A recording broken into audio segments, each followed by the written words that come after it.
quarta-feira, a rodada de conhecimento. Eu sou diretor da GEPAM, meu nome é Antônio Moreno, né? A GEPAM é uma empresa de consultoria que trabalha nas prefeituras, nas áreas administrativas, jurídica, contábil e também na área de almoxarifado, patrimônio, RH, enfim, todas as áreas. E todas as quartas-feiras nós temos um convidado, né, para debater um assunto.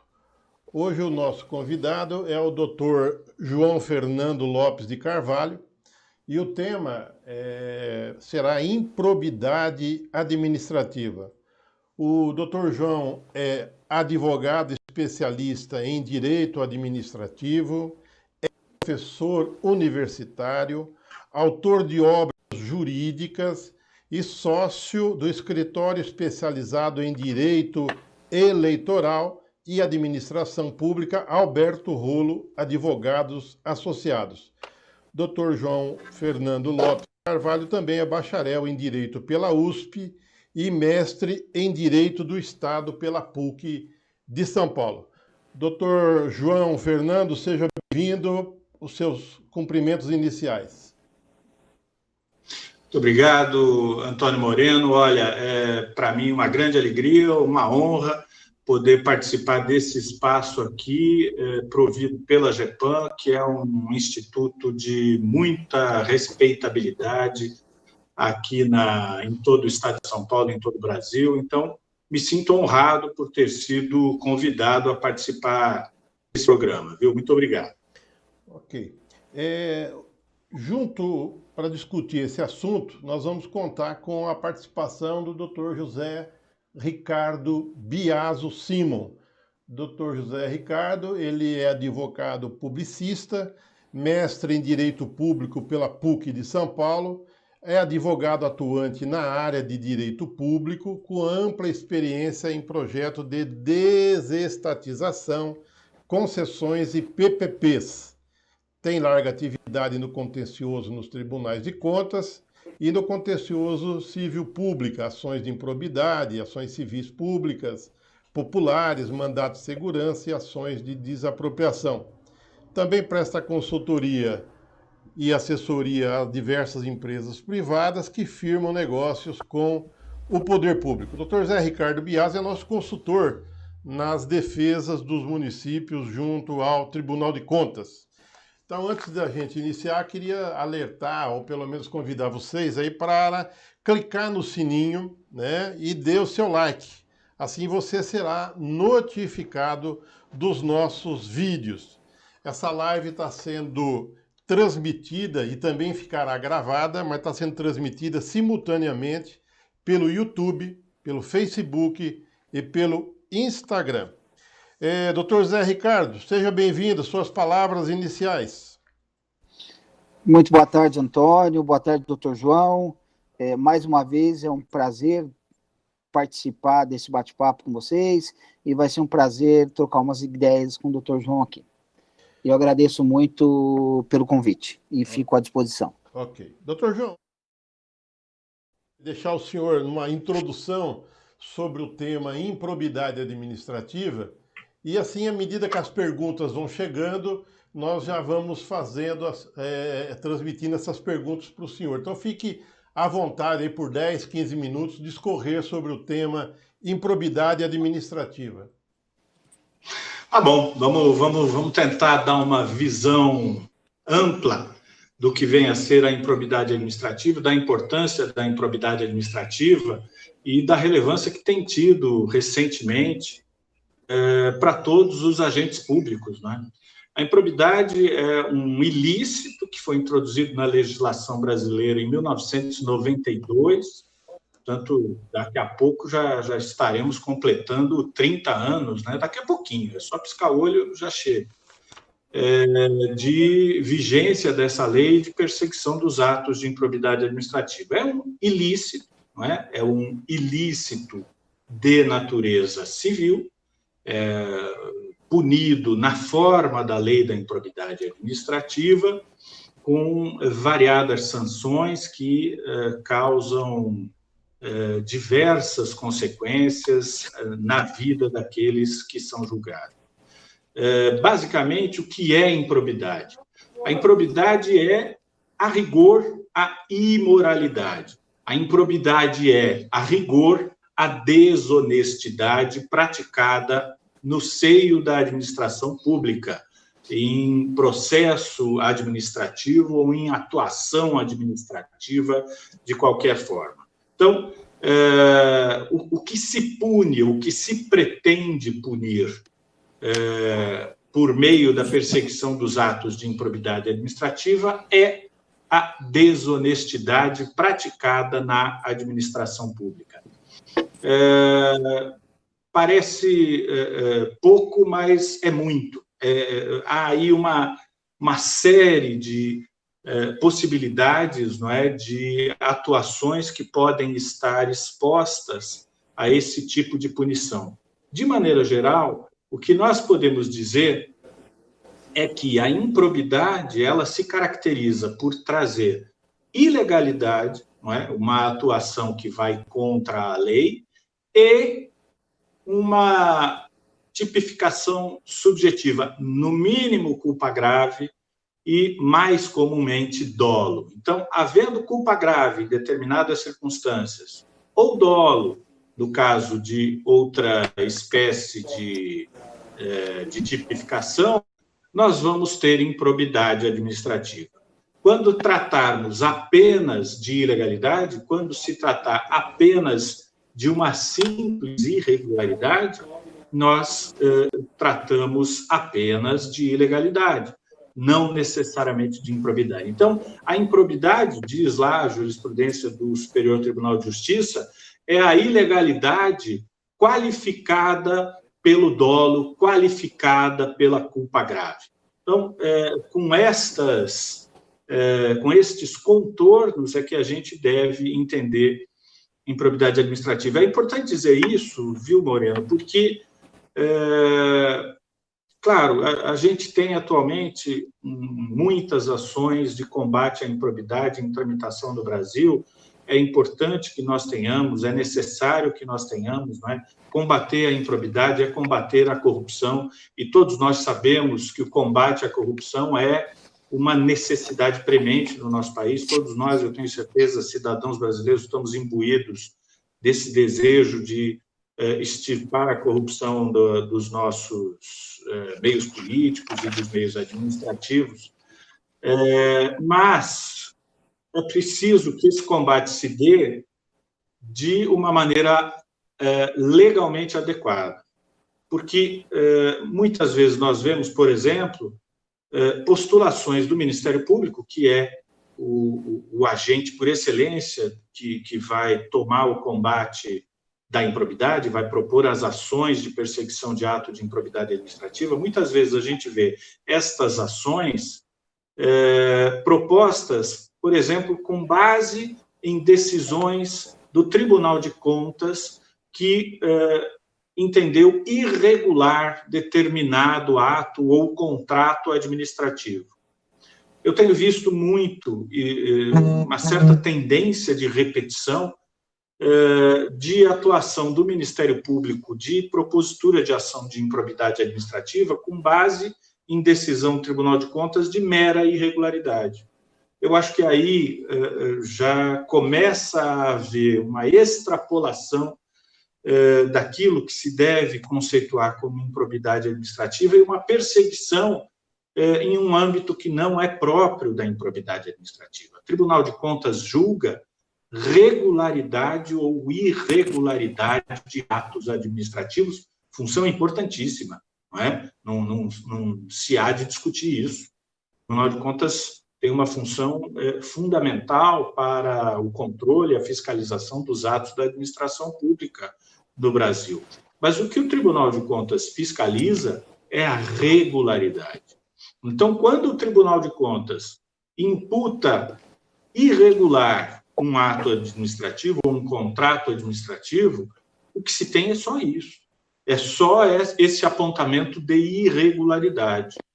Mas tenho visto muita atuação do Ministério Público, simplesmente tomando o processo do Tribunal de Contas, levando uma cópia do processo de Tribunal de Contas para o juiz e dizendo, olha, praticou ato irregular, então é improbidade.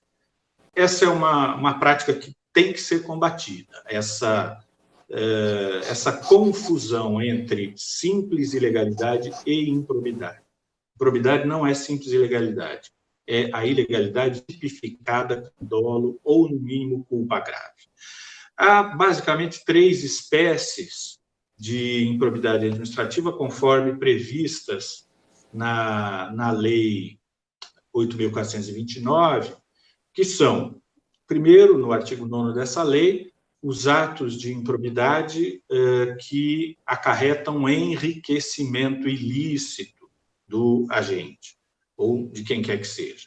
Enriquecimento ilícito. Então, há uma improbidade, há uma ilegalidade com dolo, e desta ilegalidade decorreu enriquecimento ilícito de alguém às custas do erário.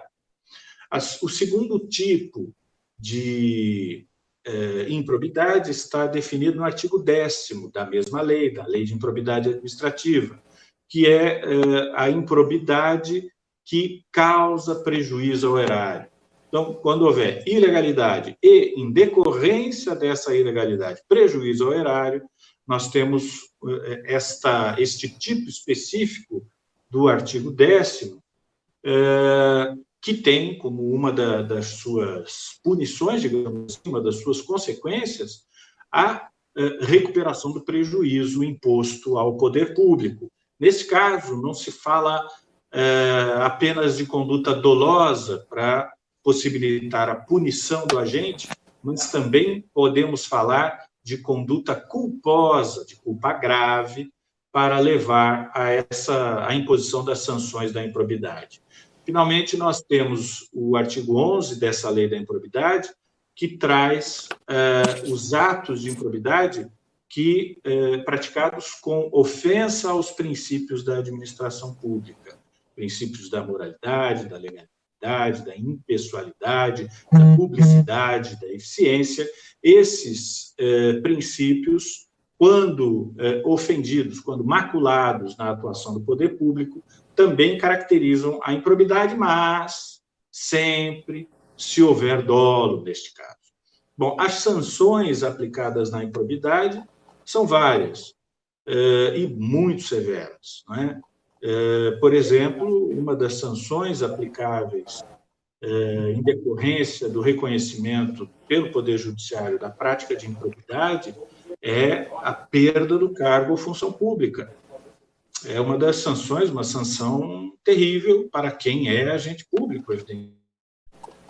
Outra, a suspensão de direitos políticos, que também é uma sanção capital para aquele que é agente político, que esteja integrado à administração pública nessa condição. Além disso, nós temos o ressarcimento de danos, nós temos a aplicação de multa civil, nós temos a proibição de contratar ou de receber benefícios do poder público aplicada ao réu e a qualquer empresa da qual ele participe na condição de súdito. Então, são sanções muito pesadas, às quais ainda se acresce, possivelmente, dependendo das circunstâncias da condenação, a aplicação de inelegibilidade, por previsão lá da Lei das Inelegibilidades, a Lei Complementar 64 de 90, que também pode aplicar mais 8 anos de inelegibilidade após a suspensão de direitos políticos. Então, há um conjunto de sanções severas, duras, aplicadas ao agente público ou mesmo a terceiros, eventualmente beneficiados por atos irregulares, de acordo com essas previsões legais. A improbidade hoje, as ações de improbidade administrativa hoje são, lamentavelmente, muito comuns. Não é? Hoje nós temos, na nossa prática judicial, na nossa prática forense, um volume cada vez maior de ações de improbidade em curso no nosso judiciário e, muitas vezes, aplicação de penas, talvez até de uma maneira um pouco desproporcional, no sentido de serem excessivas, eventualmente, diante de ilícitos de pouca repercussão. São casos, a gente pode falar um pouco sobre isso mais adiante, mas hoje a improbidade é necessária, eu não tenho dúvida nenhuma, é um modelo legal de combate à ilicitude que tem que ser prestigiado. É necessário que nós tenhamos, sim, uma legislação perseguindo esse tipo de ato, mas é preciso que haja uma reflexão da parte de todos os operadores de direito e, talvez, especialmente da parte dos julgadores, dos integrantes do Poder Judiciário, para que permitam que a aplicação das penas de improbidade se faça de uma maneira proporcional aos ilícitos efetivamente encontrados. Eu acho que essas são algumas ponderações iniciais que acho que caberia fazer aqui a título de apresentação, Moreno. Ok, tá bem, doutor. Doutor João Fernando, é comum no nosso meio de consultoria a gente ouvir que o prefeito, quando eleito, que antes dele tomar posse, ele transfira todos os bens que ele tem no nome de outro.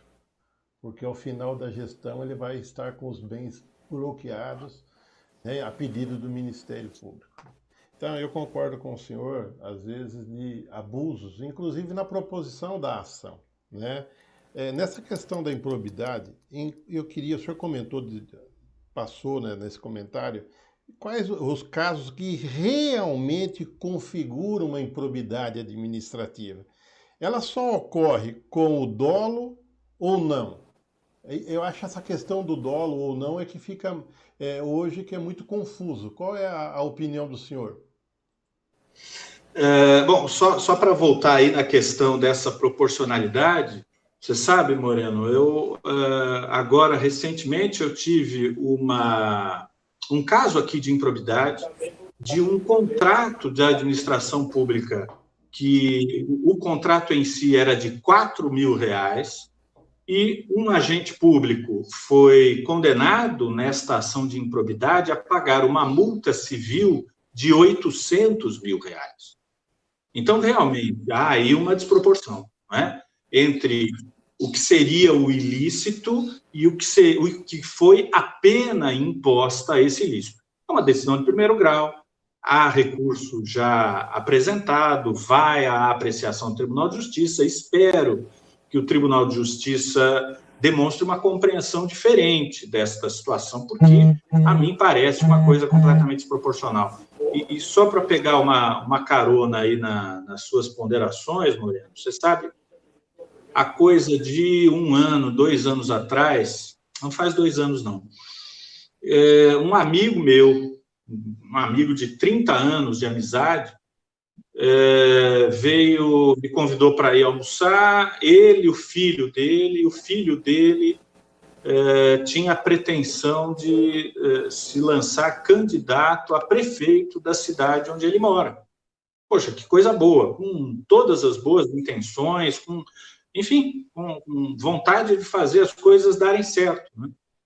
E eles vieram me perguntar basicamente o seguinte: olha, então, eu posso me candidatar? Ou eu tenho que ter preocupação com o meu patrimônio, com o patrimônio da minha família? E eu tive que responder a ele: olha, você tem que se preocupar, sim, com o patrimônio da sua família, mesmo que você vá para a administração pública com toda a intenção e mesmo até com a prática, não é? Com efetiva prática de fazer o que é certo, você vai estar sujeito ao risco de ter contra si proposta uma ação de improbidade e de sofrer danos patrimoniais, às vezes desproporcionais, como esse que eu acabei de falar. Lamentavelmente, esse rapaz desistiu de se candidatar a prefeito. Eu o assustei. Mas eu acho, viu, Moreno, só para encerrar esse assunto, que esse excesso, essa reiterada imposição de penalidades excessivas a título de punição de improbidade acaba tendo esse efeito de afastar da vida pública pessoas de bem, pessoas que têm bom nome, que têm patrimônio, que têm até boas intenções, mas que não têm disposição para expor o seu nome pessoal, o patrimônio da sua família a riscos. E, por outro lado, acaba atraindo para a vida pública os aventureiros, aqueles que não têm nada a perder, aqueles que aceitam correr riscos para assumir um cargo político. Então, isso é alguma coisa que realmente merece reflexão. No que diz respeito ao dolo, olha, como eu disse, nós temos 3 tipos de improbidade: enriquecimento ilícito, ofensa aos princípios da administração pública. Em relação a esses 2 tipos de improbidade com enriquecimento ilícito, improbidade com ofensa aos princípios da administração, a jurisprudência do Superior Tribunal de Justiça é tranquila e pacífica de exigir dolo. O que é dolo? Dolo é a intenção de cometer o ilícito. Então, o agente público que pratica um ato irregular com a intenção de obter um efeito irregular, um efeito ilegal, comete um ato de improbidade administrativa. Ou ainda se fala chamado dolo eventual. Então, ele assumiu o risco de produzir um efeito irregular de maneira consciente, que se possa imputar consciente. Então, ele não tinha a intenção de obter aquele resultado específico, mas assumiu o risco de obter um resultado ilegal. Então, esse é o dolo eventual. Dolo típico, puro, de intenção desonesta, ou dolo eventual, assumir o risco de produzir uma consequência irregular, são os tipos exigidos na jurisprudência do STJ para a caracterização desses 2 tipos de improbidade. Improbidade do artigo 9º, de enriquecimento ilícito, improbidade do artigo 11º, de ofensa aos princípios da administração. No que diz respeito ao artigo 10, aí, que são os atos de improbidade que causam prejuízo ao erário, que impõem dano ao erário, não é? Perda econômica, aí exige-se, a princípio, há exceções, eu acho horrível que haja exceções, mas há exceções. Exige-se, a princípio, demonstração do prejuízo. Né? Se alguém vai ser punido por ato que causou prejuízo ao erário, quem acusa tem que demonstrar que houve efetivamente um prejuízo material, econômico, pecuniário, quantificá-lo, né? Para que possa haver a condenação por improbidade com base nesse dispositivo. E, com base nesse dispositivo, admite-se não apenas a figura dolosa, não apenas o ato doloso de improbidade, o dolo, mas também a culpa grave. A culpa de imprudência, negligência, imperícia, que é inexcusável, que o agente não poderia ter deixado, não pode ser perdoado em razão da sua atuação. Então, esse é o panorama, e com base sempre na jurisprudência do STJ, que é o grande tribunal de julgamento final, né, das questões de improbidade. Ok. Dr. José Ricardo Biaso, passar para você, tem alguma pergunta? Temos sim. Boa tarde, doutor João. Um prazer falar com o senhor. Acho que a gente poderia começar batendo um papo aqui, perguntar para o senhor 2 noções um pouco claras. Voltando à questão do dolo, que o senhor muito bem expôs, a diferença de aplicação de regime no artigo 9º, 10 e 11, se o senhor considera que caracteriza suficientemente o dolo o alerta anterior do Ministério Público sobre eventual ilegalidade que esteja sendo praticado pelo agente. Tem sido comum o Ministério Público remeter recomendações às vezes que atendem à legalidade, recomendações às vezes que não atendem à legalidade. O desatender uma recomendação do Ministério Público traria a caracterização do dolo para o agir administrativo? Essa é uma primeira questão, na esteira que o senhor já vinha dizendo. Uma segunda, aproveitando, eu acho que poderíamos levantar o seguinte: particular pode praticar improbidade administrativa, doutor João? O artigo 1º, 2º e 3º da lei, ele tenta trazer a noção de sujeição passiva à lei. E, primeiramente, ele introduz a noção de agente público e, posteriormente, traz algum regime ao particular. Se possível, eu gostaria que o senhor deixasse claro para os ouvintes quais seriam esse regime. Muito bom, doutor Bias. Olha, grande prazer falar com você e espero estar à altura de responder essas perguntas. Em primeiro lugar, no que diz respeito às recomendações do Ministério Público. Recomendação do Ministério Público ou descumprimento de recomendação do Ministério Público caracteriza a improbidade? Olha, com todo respeito ao Ministério Público, que é uma instituição que merece todo respeito, depende do teor da recomendação, viu? Depende do teor da recomendação. Eu já vi algumas recomendações do Ministério Público que eu tive que recomendar aos meus clientes que não acatassem. Veja, eu já vi recomendação do Ministério Público, sempre com todo respeito à instituição, porque a instituição merece todo esse respeito. Mas, às vezes, alguns integrantes escorregam, não é, na sua atuação.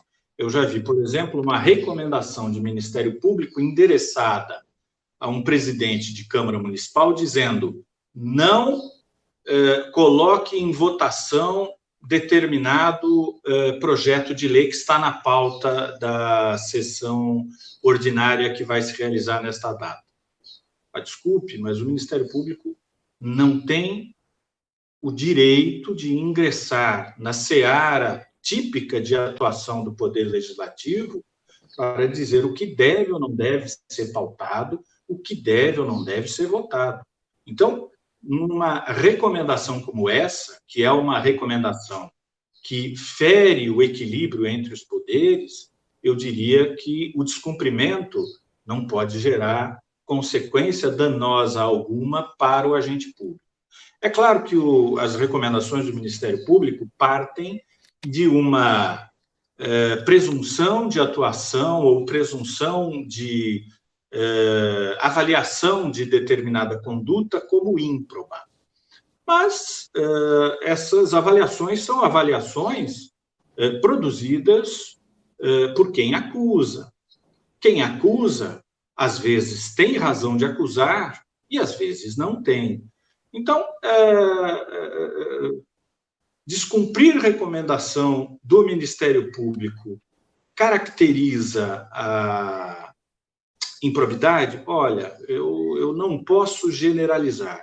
Eu tenho que examinar caso a caso para compreender exatamente a razão daquela recomendação e, em circunstâncias normais, digamos assim, compreender a recomendação como uma indicação de conduta mais adequada e seguir esta recomendação, mas podem existir situações em que a recomendação não deva ou não possa ser seguida. Então, acho que seria isso. Desculpe, eu esqueci a segunda pergunta, doutor Biaso. Me perdoe. Que isso, eu posso voltar. Seria o regime aplicável de sujeição passiva na lei de improbidade? Como os particulares e o agente público estão sujeitos a cometer ou não improbidade?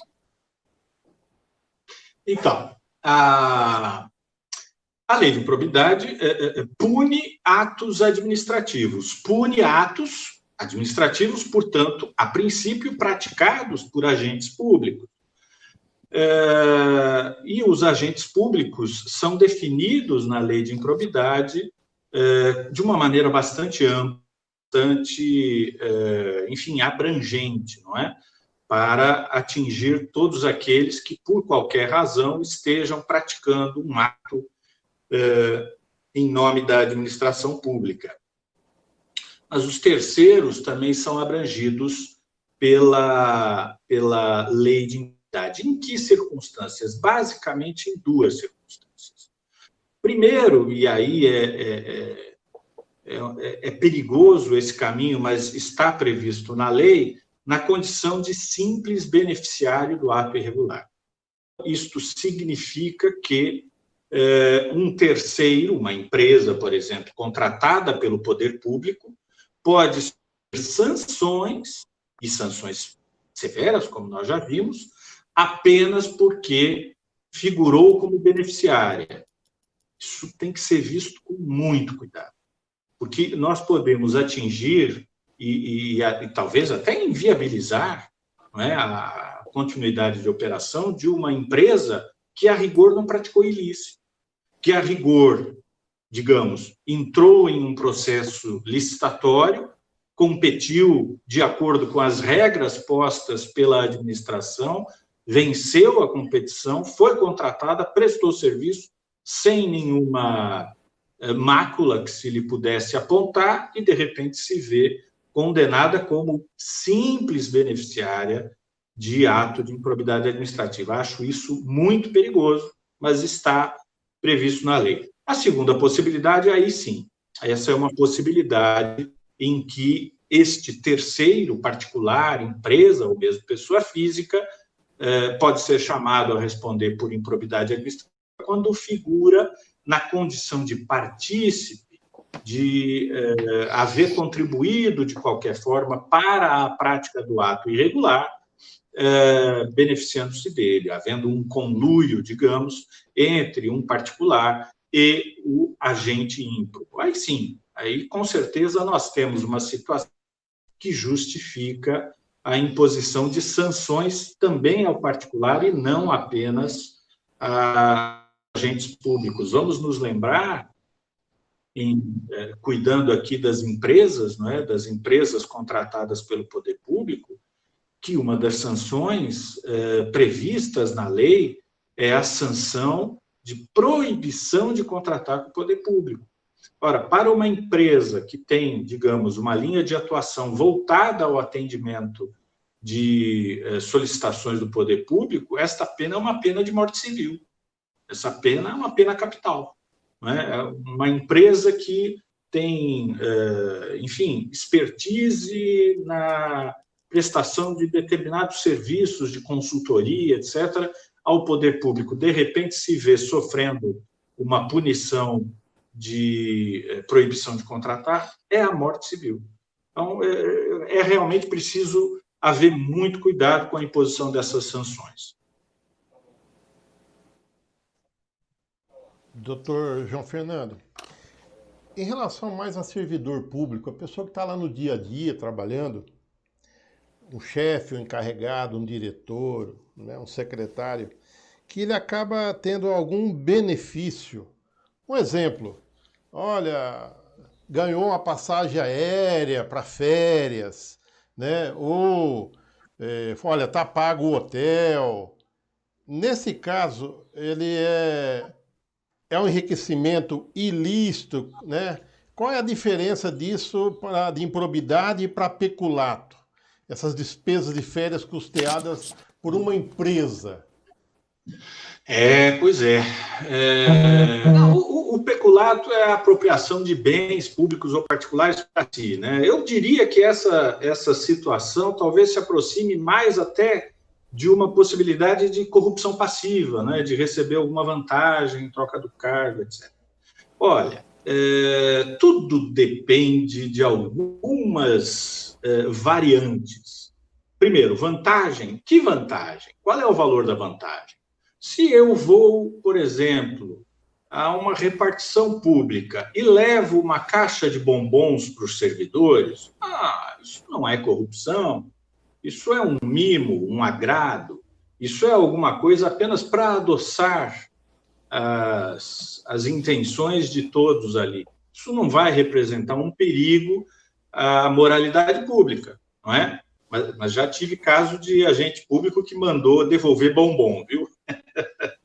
Isso também acontece. Agora, se a gente fala de despesas de viagem, se a gente fala de passagem aérea, se a gente fala de sítio em Atibaia, enfim, de algumas vantagens assim um pouco mais substanciais, aí a gente sai deste âmbito apenas do presente, apenas do agrado, do mimo, não é? E a gente entra em valores. Olha, eu vou dizer uma coisa a você, até hoje, há uns 35...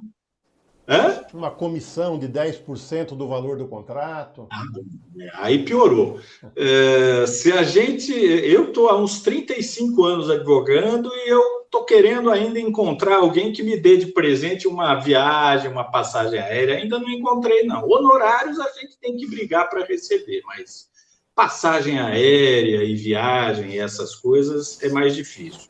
Participação no resultado do contrato já encaminha até para a advocacia administrativa, né, o servidor que se envolve com interesse em uma questão pública.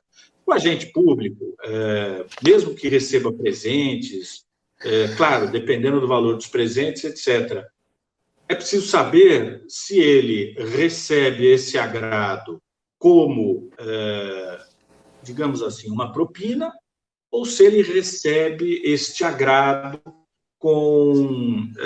de uma maneira imparcial, que não vá comprometer a sua isenção no exercício da sua atuação funcional. É bom dizer isso, viu, Moreno? Porque, por exemplo, nos tribunais superiores brasileiros, é um tanto quanto comum nós termos uma prática de proporcionar aos ministros algumas viagens para participar de congressos internacionais, etc. Até hoje, não se apontou, em razão desse tipo de oferta, um comprometimento da atuação dos nossos ministros de tribunais superiores. Então, como você vê, cada caso é um caso.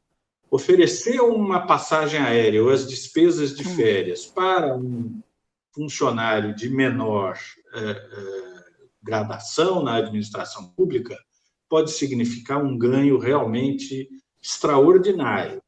Oferecer uma viagem para participar de um congresso de direito internacional a ministros dos tribunais superiores, e eventualmente acontece, pode não significar um desvio de conduta. Tudo depende da oferta, tudo depende de quem a recebe e de como a recebe. É um tema espinhoso, que a gente entra, claro, na ética pública, né? Na ética aplicada à administração pública. Eu diria que receber um presente que não condicione aquele que está recebendo a uma atuação indevida, a um desvio de atuação, a um desvio de conduta, ou seja, não condiciona aquele agente público a deixar de perseguir o interesse público, enquanto nós estamos nesta seara, neste caminho, tudo bem.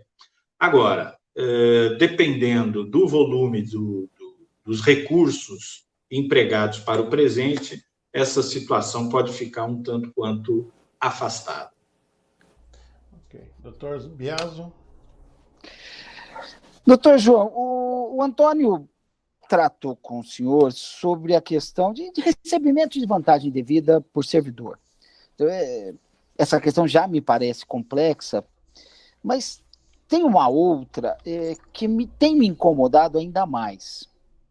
Tem sido comum agentes públicos serem processados por improbidade por atuarem, num primeiro momento, atendendo a um entendimento jurídico divergente daquele expressado pelo Ministério Público. Não são raros os casos que grandes administrativistas, por exemplo, divergem sobre questões Celso Antônio Bandeira de Mello tem uma posição, Eli Lopes Meirelles, saudoso Eli Lopes Meirelles tem outra, Marçal Justem Filho tem outra, e por atender uma, não atender outra, determinados agentes públicos têm se sujeitado a ações de improbidade. Nesse caso, o senhor acha que há risco concreto de improbidade? Seguindo ainda, doutor, os agentes de alto escalão, os agentes políticos, em tese, eles praticam ato inúmeras vezes decorrentes de pareceres jurídicos. Eles simplesmente homologam posições tidas como corretas pela Procuradoria, por consultores jurídicos. Nesse caso, se o entendimento do Ministério Público for que há ilegalidade, eles também estariam sujeitos à improbidade, doutor? Vamos lá, vamos tentar responder, porque não é fácil responder a tudo, mas vamos lá. Em casos onde há dúvida, em casos onde não há uma tendência unívoca, uma tendência uníssona em relação à interpretação de determinado aspecto do direito administrativo, do direito material, enfim, eu tenho para mim que a adoção de uma ou de outra solução dentro dessa dúvida didática, doutrinária, não configura improbidade administrativa de forma alguma. Eu tenho até agora, saiu hoje aqui um acórdão de um caso exatamente nesse sentido. Uma situação em que, veja, havia uma determinação do Tribunal de Contas do Estado de proibição de contratar de uma determinada empresa em relação a fatos ocorridos em determinado município. E uma prefeitura de outro município contratou aquela mesma empresa e houve a propositura de uma ação de improbidade sob a alegação de que aquela prefeitura não poderia ter contratado uma empresa que o Tribunal de Contas havia determinado como inidônea, havia imposto proibição de contratar em outro município. Essa é uma tese dividida, essa é uma tese que não é uníssona, mas essa é uma tese que, dentro do próprio Tribunal de Contas, recebe uma súmula dizendo que este tipo de penalidade só se aplica ao município onde ocorreram os fatos ilícitos, não se aplica a outro. Pois o Judiciário puniu os agentes públicos em razão de terem contratado a empresa que havia sido condenada pelo Tribunal de Contas. Agora, em julgamento perante o Tribunal de Justiça, o Tribunal de Justiça diz o seguinte: olha, houve a contratação, a dúvida com relação à tendência doutrinária que deve ser aplicada, se esta sanção do Tribunal de Contas aplica-se a todo o Estado ou se só se aplica ao município onde foram gerados os fatos, mas como há dúvida, eu entendo que não há improbidade, nem dolo, nem culpa grave. É o que consta nessa decisão que eu considero, nesse ponto, exemplar. Porque onde há dúvida, não há dolo.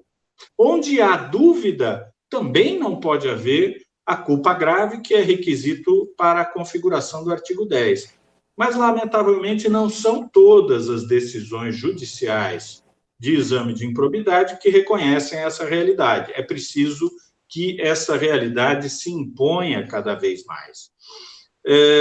O agente público, o agente político especialmente, que pratica atos no exercício das suas atribuições legais, amparado por pareceres emitidos, pareceres técnicos jurídicos, emitidos pela sua assessoria de servidores públicos, eu acho que não praticam a improbidade. Eu tenho defendido essa tese reiteradamente em muitas ações judiciais. Porque, e há pouca jurisprudência, mas há alguma jurisprudência no STJ que reconhece que esse tipo de situação exclui o dolo, exclui a culpa. Ora, nós temos no exercício de cargos políticos líderes políticos, líderes da sociedade, que foram alçados à condição de chefes do executivo, do legislativo, não por serem luminares de direito, mas por representarem uma liderança política legítima e por terem sido escolhidos pelos cidadãos. Quando vêm exercer o poder, eles vão se valer da estrutura técnica que existe no poder público para praticar atos. Ora, um prefeito, digamos, um engenheiro, ou menos, um torneiro mecânico, que exerce o cargo de prefeito, que recebe um processo administrativo preparado pela sua assessoria, apontando, por exemplo, a melhor solução para aquele problema específico como sendo uma dispensa de licitação. E ele ratifica a dispensa de licitação e assina o contrato com a dispensa, não é? Sem a licitação. Ele praticou improbidade, ainda que esta decisão possa ser discutida, se era ou não a melhor solução para aquele problema administrativo. Eu tenho para mim que não. Eu tenho para mim que, numa situação como essa, não se caracteriza o dolo. O dolo é a vontade de agir irregularmente, ou a assunção do risco de agir ilegalmente. Quem atua na esteira da assessoria técnica, especialmente da assessoria técnico-jurídica, não atua com dolo. Apenas se ele contrariar. Olha, nós achamos que aqui tem que haver licitação. E aí vem o chefe do poder, vem o agente político e diz, não, aqui eu vou contratar com dispensa. Aí, numa situação como essa, sim, aí pode haver, sim, a caracterização de improbidade, porque trata-se de uma atuação contra as recomendações técnicas da estrutura de assessoria. Agora, o agente político que segue as recomendações dos seus assessores, da sua estrutura de assessoria, para mim, não está cometendo improbidade administrativa. E diga-se mais, ainda sobre esse tema, que para mim também é uma informação importante. O procurador jurídico, aquele que atua com absoluta liberdade e autonomia dentro do seu cargo, dentro da sua competência de assessorar, de orientar os atos administrativos praticados na sua repartição pública, o procurador, se atuar com base na lei, com base em opinião doutrinária, com base no seu entendimento de direito, também eu entendo que não pratica ato de improbidade, que senão nós teríamos que invadir a seara de competência técnica de cada profissional de direito que atua nos poderes públicos do Brasil inteiro, e acho que isso é absolutamente inadmissível. O procurador opina de acordo com a sua consciência jurídica e naquilo que atua de acordo com a sua formação jurídica, também não pode ser acusado de improbidade, pelo menos esta é a posição que eu defendo. Doutor, eu fico assim, pensando mais também lá pensando nos funcionários públicos, nas pessoas da comissão de licitação e nos prefeitos aqui do interior, né? Aconteceu um fato com a gente, GEPAM. A prefeitura publicou um edital no Diário Oficial, uma tomada de preço, nós fomos, participamos, menor preço, começamos a prestar o serviço, 3 promotores foram até o prefeito e falou, ou o senhor cancela esse contrato, porque nós achamos que o senhor não precisa de consultoria, senão nós vamos entrar com uma ação de improbidade e já vamos pedir o bloqueio dos teus bens. O prefeito ligou para mim, o prefeito tem vários aviões. O que eu faço? Eu falei, cancela o contrato com a gente. Porque até ele conseguir esse desbloqueio dos bens, tá? Condenado em primeira instância que seja ali, porque normalmente o juiz e o promotor têm salas vizinhas, almoçam todo dia juntos. É difícil isso no interior, né? E os prefeitos ficam com as mãos atadas ou com medo do Ministério Público. Então, eu vejo que está tendo um certo abuso. Como que a gente lida com isso no dia a dia, em especial nas cidades menores? Olha, eu acho, Moreno, que a gente precisa lidar com tranquilidade, com confiança nos atos que são praticados, perseguindo sempre o interesse público. Lamentavelmente, a gente não vai se livrar de abusos, apenas praticando os atos de maneira correta. Lamentavelmente, a gente não vai se livrar desses abusos. Eu vou lhe dar um exemplo. Eu tenho aqui um prefeito de uma cidade pequena do interior, uma cidade, enfim, com uma estrutura de pessoal dentro da prefeitura bem reduzida. E, basicamente, ele tem lá, na comissão de licitação, cá entre nós, os únicos servidores que têm preparo suficiente para exercer um cargo na comissão de licitação. Se sair daqueles 3, vai ser difícil encontrar outros que possam atuar naquela função de maneira adequada. Pois o promotor da cidade começou a entrar com ações de improbidade contra o prefeito e contra os 3 integrantes da comissão de licitação, porque tomavam decisões com as quais ele não concordava.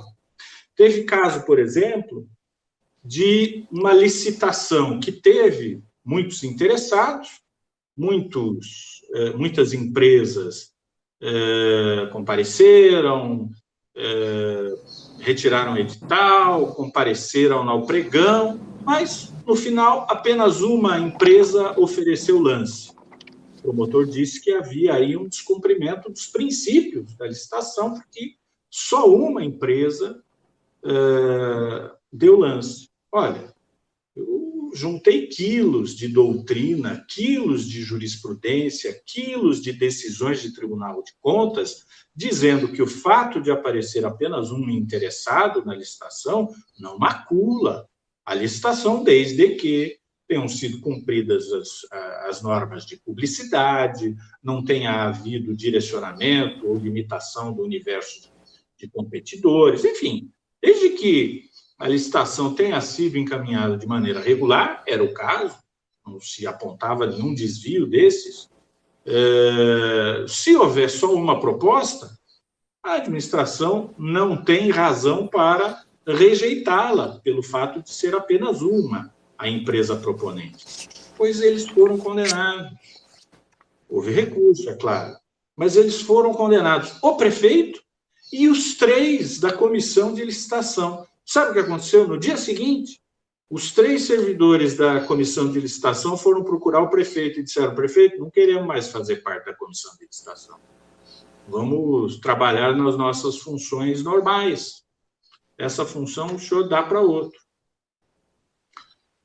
São situações que realmente eu acho que estão um pouco em excesso, eu tenho dito isso. A gente não pode também jogar fora a água do banho com o bebê junto. A improbidade é importante perseguir, é importante punir, é importante, em determinadas circunstâncias, estabelecer uma punição para, inclusive com bloqueio de bens, mas é preciso que essa situação seja punida de maneira adequada, dentro da lei, não é?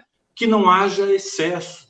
Eu acho que aqui no Tribunal de Justiça do Estado de São Paulo, nós temos uma atuação do judiciário que está refluindo em relação aos excessos, que está pondo de lado esta situação de excesso. Acho que nós caminhamos para melhorar. mas é preciso que os agentes do judiciário tenham essa percepção de maneira adequada. Okay. Moreno, deixa eu dizer uma coisa a você que eu lamento muito. Eu estou verificando que eu vou ficar sem conexão. Eu realmente lamento muito, mas tenho que avisá-lo. Você vai me perdoar. Não, qualquer coisa, a gente continua aqui um pouco. Se cair, a gente continua com o Dr. Biaso.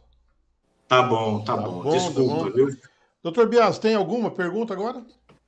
Doutor João, tem sido comum no nosso meio escutar a expressão apagar das canetas, o cair das canetas, exatamente em decorrência do excesso. Os agentes públicos não têm agido em decorrência dos excessos praticados em ações de improbidade pelo Ministério Público e pelo Judiciário. Tentando, talvez, ajudar na forma de interpretar, dar uma nova conotação a esse cenário, alguns juristas viram por bem elaborar, e isso foi aprovado pelo Congresso em seguida, o anteprojeto de lei que acabou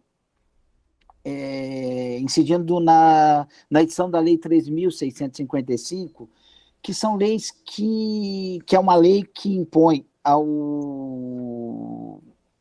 lei de introdução ao direito brasileiro, a introdução das normas de direito brasileiro, normas de direito público, com mais razoabilidade, normas de aplicação do direito público. Você acha que essas normas, algumas delas, têm implicação em gerar uma interpretação mais razoável na lei de improbidade? Eu não tenho dúvida, viu, doutor Biaso? Essas leis, ou essas normas introduzidas com a lei de introdução às leis civis, não é? Elas representam um avanço do ponto de vista da hermenêutica, não apenas da improbidade, mas basicamente de toda a legislação e também da legislação pública. Há uma série de disposições estabelecidas na lei de introdução que devem ser trazidas na discussão judicial, inclusive, das ações de improbidade. É preciso que haja, por parte do judiciário, a percepção, e essa é a intenção das normas inseridas na lei de introdução, de que o agente público deve ser punido quando ele ataca o interesse público, quando efetivamente ele se desliga da perseguição do interesse maior, do interesse social.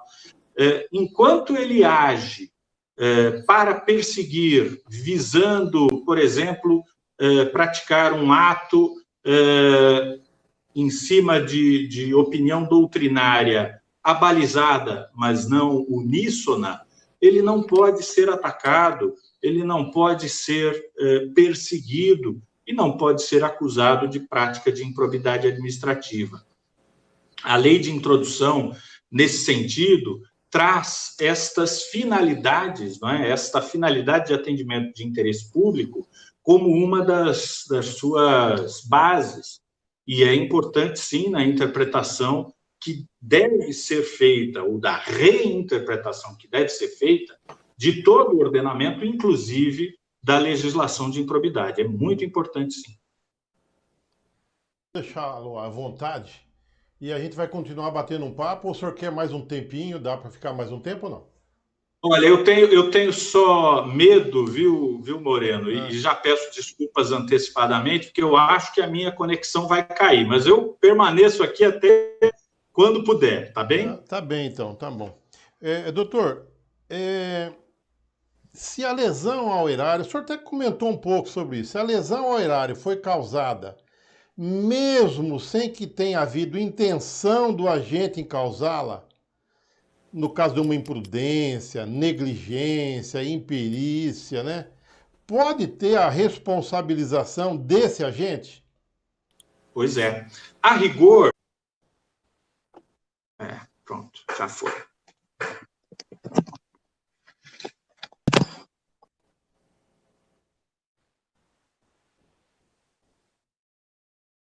Vamos tocando.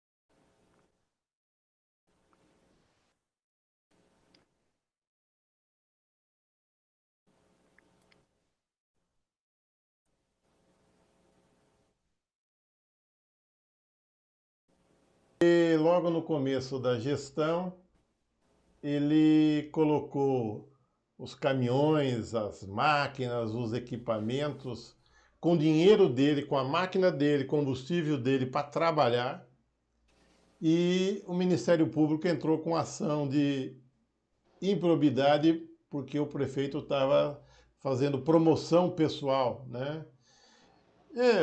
Queria que o senhor comentasse isso e outros abusos do Ministério Público. O doutor João foi um pouco cauteloso, né? Mas a gente que vive, assim, então nós estamos no dia a dia das prefeituras, em especial as de menores portes, como que está sendo difícil para os gestores, né, lidar com o Ministério Público. Às vezes eles dão lá entra com ação de improbidade que você tem que, em 24 horas, arrumar um remédio que vem dos Estados Unidos e isso demora meses, às vezes, para chegar. Ou então manda construir uma creche em 90 dias. E sabe que uma creche demora um ano para construir. E aí corre o pessoal do jurídico um tempo desgraçado para fazer essa defesa, coisa que poderia ser evitada. Eu gostaria que o senhor comentasse um pouco da experiência do senhor nessas áreas, nessa área. Vamos falar um pouco disso, sim. Tem sido mesmo muito comum uma atuação um pouco excessiva do Ministério Público na tentativa de reter, na tentativa de impedir atos de improbidade. Não há que se negar, como disse o doutor João, da primazia, não há que se negar da sapiência, não há que se negar da boa intenção do Ministério Público e da atuação, em regra, muito satisfatória e muito positiva do Ministério Público. Podemos dizer, em regra, o Ministério Público atua bem, atua propondo ações quando cabíveis, atua propondo ações nas hipóteses em que devem ser propostas. Mas não é raro os casos em que o Ministério Público tem se excedido. Entendeu? Poderíamos dizer até que os órgãos de controle têm se excedido. Não é raro o caso que se impõe aos agentes públicos, contra os agentes públicos, ações de improbidade e os sancionam em decorrência de meras ilegalidades. Alguns dados que foram trazidos pelo Dr. João são muito importantes. A noção de improbidade em si, ela não é coincidente com a noção de ilegalidade. Praticar alguma ilegalidade não deve implicar em improbidade. Improbidade é algo além da ilegalidade. É uma ilegalidade qualificada pela má intenção, qualificada pela desonestidade. E isso, deve ser muito considerado. Isso deve pautar a atuação de todos, deve pautar a atuação do Ministério Público, isso deve pautar a atuação do Judiciário. Inúmeros são os casos em que a gente acaba atuando, em que entendemos que há excesso. Nesse caso que se fez menção de Aguaí, acabou não havendo a propositura da ação. Houve, na realidade, a abertura do inquérito civil, teve algum diálogo com o Ministério Público. No primeiro momento, tivemos uma recomendação, o prefeito recebeu uma recomendação para que não agisse daquela forma. Quando foi demonstrado, que não havia dispêndio de um centavo público, que havia, na realidade, um favor ao poder público feito por um agente, acabaram por entender que não seria caso de improbidade e não propuseram ação. Então, acabou gerando um menor problema. Mas a ameaça inicial existiu sim, existe o recebimento de uma notificação, responda ao inquérito civil, onde se imputa práticas ilegais e desonestas. Isso indiscutivelmente desagrada, isso gera um problema muito, muito grande na vida das pessoas.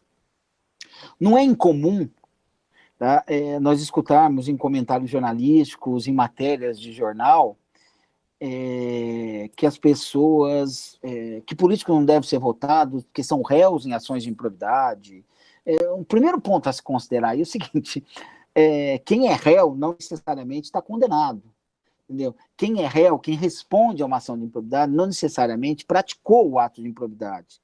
Entendeu? Ele pode estar, no decorrer do processo, respondendo por uma questão, às vezes, de divergência de interpretação. Entendeu? E é muito importante que isso passe a pautar o comportamento das pessoas. É muito importante que faça pautar o comportamento da imprensa, dos cidadãos, dos eleitores, para que não tenhamos uma interpretação equivocada sobre o que realmente é improbidade, sobre o que realmente ela implica, para que não venhamos afastar do convívio, da vida política, pessoas de bem, pessoas que, na realidade, foram vítimas de ações de improbidade mal propostas, pessoas que foram vítimas de impostações indevidas. Isso é muito grande. Tem um caso atual, Antônio, que eu acabei de escritório, eu participei também da redação desse processo, em que um prefeito de um determinado município, eu fiz a apelação agora, ele foi condenado a devolver valores na ordem superiores a 20, 30 milhões de pagamentos realizados a organizações sociais. O caso é basicamente o seguinte: lá atrás foi realizado um termo de parceria com a organização, eu não lembro se é uma organização social ou um MOCIP, e se previa, de acordo com o entendimento então vigente e o entendimento do Tribunal de Contas da União, que alguns valores fossem retidos como remuneração pelas organizações. Essa relação contratual vigiu durante o mandato, a íntegra do mandato do prefeito, e posteriormente houve uma mudança de interpretação no entendimento do Tribunal de Contas do Estado de São Paulo. O Tribunal de Contas da União e até a Advocacia Geral da União tem entendimento contrário. Eles admitem que as verbas de administração sejam retidas pelas organizações sociais e pelas OCIPs, mas o Tribunal de Contas do Estado de São Paulo tem um entendimento contrário. É óbvio que esses ajustes foram submetidos posteriormente a julgamento do Tribunal de Contas, houve apontamento pela irregularidade dos pagamentos, e, por decorrência disso, o Ministério Público foi acionado. Foi acionado e move uma ação contra um cidadão de bem que agiu, na época, inteiramente de acordo, em consonância com o entendimento vigente, e hoje ele responde, assim, ele tem a morte civil decretada, ele tem a morte política decretada, a ele é imputado a pecha de ímprobo, se não de ladrão pela imprensa. Esse é o grande problema que eu tenho enxergado na aplicação da lei de improbidade. Essa ação acabou de ser distribuída ao Tribunal de Justiça, nós esperamos que o entendimento seja modificado exatamente pela demonstração de que ele agia com uma interpretação possível, com uma interpretação vigente à época dos fatos, mas enquanto isso, a imprensa local tem imputado ele a pecha de ladrão, tem imputado ele a pecha de ímprobo, e todos os seus bens estão disponíveis. Ele tem um certo patrimônio que explorava, conjuntamente ele é um professor que recebe salários, e hoje ele está sobrevivendo do seu salário com alguma dificuldade.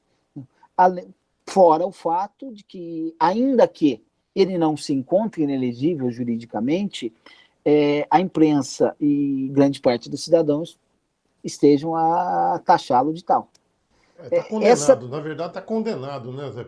Civilmente. Está condenado. Esse tem sido um problema muito grande. A condenação prévia, a condenação via imprensa, a condenação via redes sociais, a condenação via grupos de WhatsApp. Vida social toda, né? No âmbito social, mídia social, de todas as formas. Ela é muito grave, ela é muito desagradável. Doutor Biaso, eu queria... E tem afastado... Eu queria seguir nessa linha. Uma condenação de improbidade em primeira instância não deixa a pessoa inelegível, né? Que ele tem que ser condenado por um colegiado, correto? E quando você tem uma análise de um contrato no Tribunal de Contas, e aquele contrato, como nesse caso aí, o tribunal julgou irregular esse contrato por um colegiado, ele ficaria inelegível? Me parece que a melhor interpretação é que não. Houve alguma divergência no TSE, mas parece que a interpretação vigente é que Decisões advindas do Tribunal de Contas são decisões de contas, que geram elegibilidade, são decisões de contas. Me parece que... E há uma certa divergência, mas esse me parece um entendimento predominante hoje. Apontamentos de irregularidades em contratos ou em ajustes, entendeu? Não tem gerado inelegibilidade. Esse tem sido o melhor entendimento. Quanto à improbidade, há um certo regime que é melhor se esclarecer. O primeiro ponto, tá? Gera inelegibilidade decorrente de condenação em improbidade aquelas condenações decorrentes de infração aos artigos 9º e 10º da Lei de Improbidade. Tá? São artigos que tratam de lesão ao patrimônio público e enriquecimento ilícito. Condenações decorrentes, implicadas, calcadas no artigo 11 da Lei de Improbidade, que é aquele artigo que trata de atentado a mero princípio, ele não impõe inelegibilidade. Pelo menos essa é a regra. Tá? E a inelegibilidade também, ela passa a correr pós a condenação em segunda instância, pós a condenação por um colegiado. Condenação em primeira instância, ela não gera inelegibilidade. Tá, ok. Saindo um pouco dessa questão da improbidade, mas do processo de cassação de mandato pelo Legislativo, né? A gente está vendo aí um certo também abuso, eu vejo. Pessoas, prefeitos sendo cassadas meramente porque pegando um processo que está no tribunal, um apartado que está no tribunal, de um contrato qualquer, tá? Pega-se um cidadão, o cidadão representa isso lá na Câmara, a Câmara acolhe aquele pedido de CI, e aí, como o prefeito não tem maioria, baseado num relatório do auditor, que ainda está sob análise no Tribunal de Contas, forma-se maioria na Câmara e caça-se o prefeito. Tá? Tem casos assim, essa semana passada aconteceu um caso, e essa semana agora tem um cliente nosso que está numa situação dessa daí também.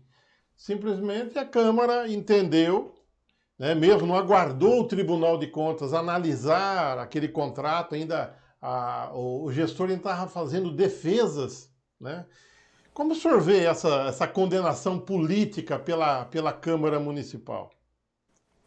Então, esse é um outro problema extremamente grave. Se nós lembrarmos, isso ocorre no âmbito municipal, no âmbito estadual, inclusive no âmbito da União. Né? Nós temos casos clássicos aí, ontem, inclusive, faz 4 anos, que foi afastado um presidente da República por uma decisão política. Entendeu? Quando eu digo política, eu não estou tratando de política no mau sentido, correta ou errada. Tá? Não é essa a imputação. Essa é a verborragia jurídica, essa é a conotação jurídica que se dá a esse tipo de julgamento. É um julgamento político-administrativo. A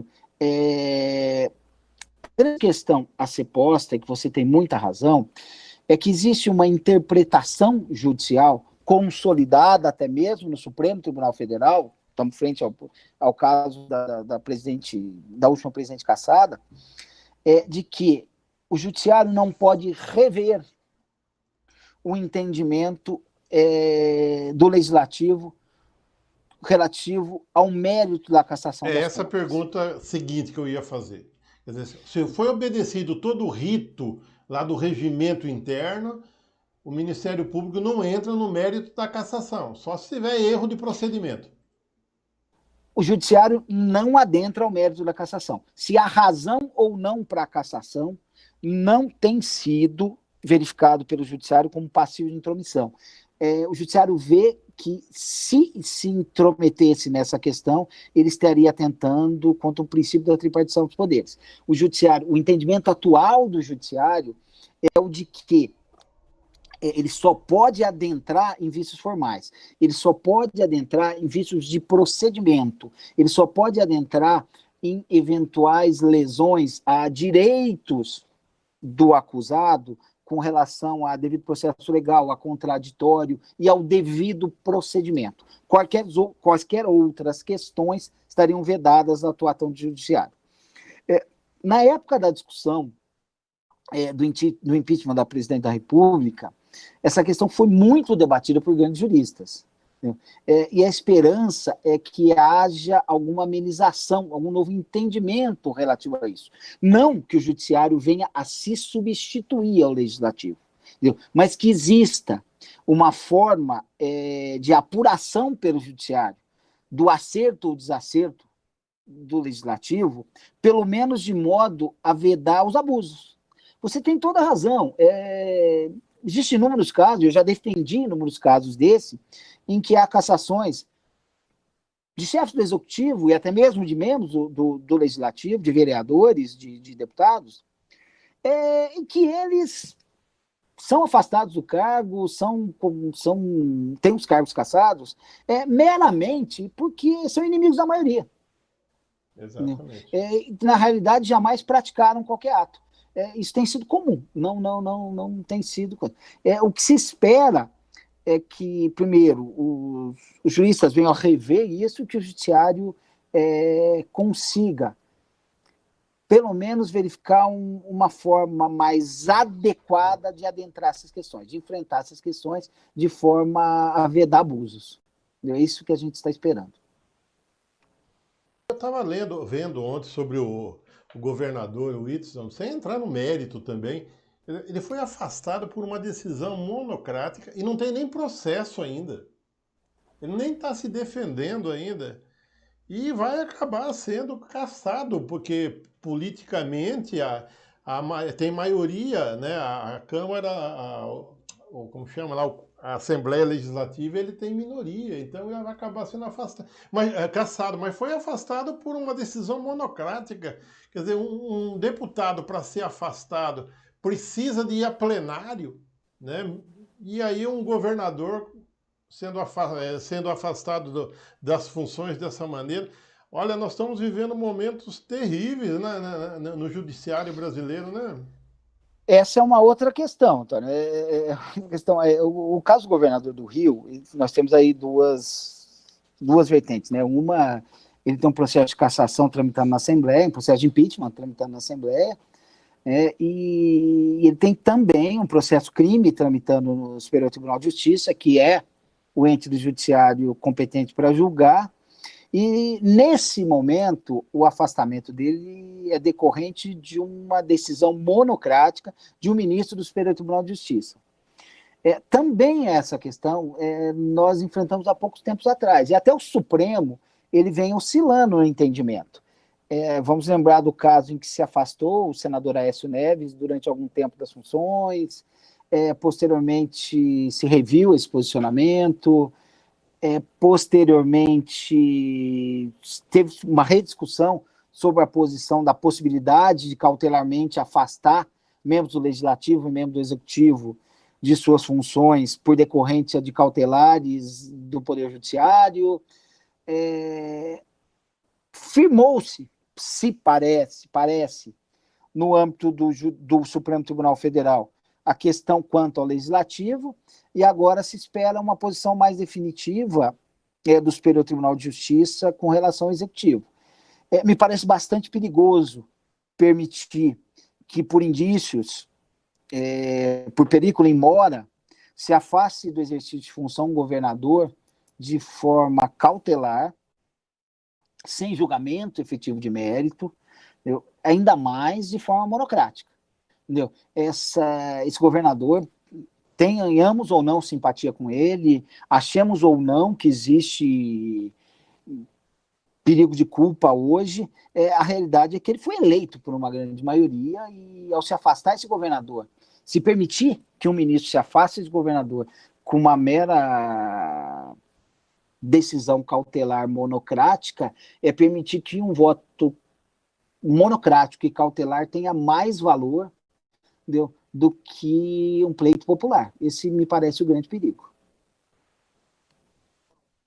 Que a Prefeitura de Ouro Verde, a Salomé, a Emilisa da Prefeitura de Lucélia, a Rita Garnica, da Prefeitura de Pederneiras, o Gerson, do Controle Interno de Jaguariúna, a Kelly, da Prefeitura de São João da Boa Vista, Moisés, do Controle Interno de Aguaí, Michele também, Abrantes, lá da Prefeitura de Aguaí, quem mais? José Elias, né, da Prefeitura de Elias Fausto, as pessoas que estiveram com a gente neste chat.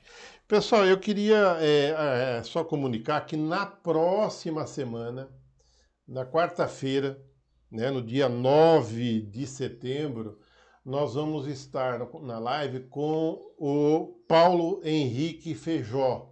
Nós vamos estar discutindo sobre finanças públicas, a Lei Complementar 173, as alterações que essa lei trouxe na Lei de Responsabilidade e os impactos que isso vai estar causando na gestão orçamentária e financeira dos municípios. Doutor Zé Ricardo, nós estamos completando 1h30, então nós vamos encerrar a nossa live. Quero agradecê-lo imensamente por participar mais uma vez com a gente, contribuir, né? Também agradecer o doutor João Fernando, que também acabou caindo o sinal dele, lá, a bateria, mas agradecer a vocês dois que abrilhantaram aqui a nossa rodada de conhecimento. As suas palavras finais e vamos encerrar aí a nossa live. Eu que agradeço mais uma vez, Toninho. É grande a satisfação de poder conversar, trocar ideias, conversar com vocês que atuam insistentemente melhorando a atividade pública, bater um papo com o doutor João, que é um ícone aí na advocacia pública brasileira. Eu agradeço e estou sempre à disposição. Tá bom. Muito obrigado, um abraço a todos, até a próxima quarta-feira.